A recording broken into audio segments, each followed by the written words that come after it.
je to veľmi ťažký krok po psychickej stránke. Každý má v hlave, že vedete 2-0, že by sa to mohlo určitým spôsobom akoby nejak uhrať.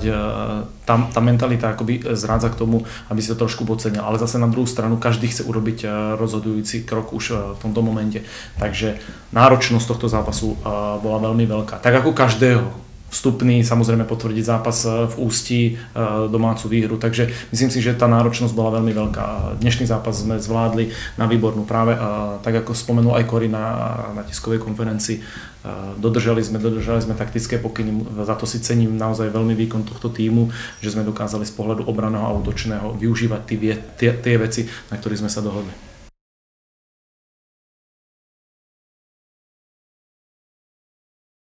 So vstupami áno, to som veľmi spokojný. Práve boli tam momenty, kedy sme ich natiahli, hlavne v tej druhej polke dostali sme z dohodnutého značiteľného signálu jednoduché zakončenie. Následne sme dokázali zahrať skvelé transition offense.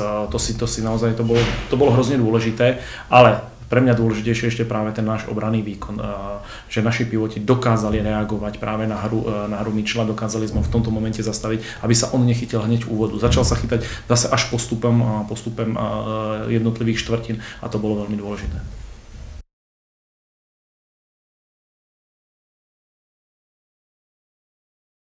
Z pohľadu výsledku som nečakal, že bude ten výsledok 3-0.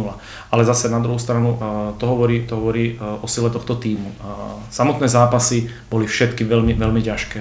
Aj dnešný zápas, možno sa zdá, že sme vyhrali o 20 bodov, ale stále máte v hlave tie momenty, ktoré boli už v predchádzajúcich zápasoch, kedy my sme vyhrávali o 14, o 15 bodov a Ústí sa vždycky dokázalo vrátiť. Dneska sme vedli o 20 bodov a zase tam boli momenty, kedy sa oni nadýchovali k určitému akoby comebacku späť do zápasu, ale nám sa to podarilo zastaviť, takže myslím si, že veľmi náročná séria, čo sa týka zápasov.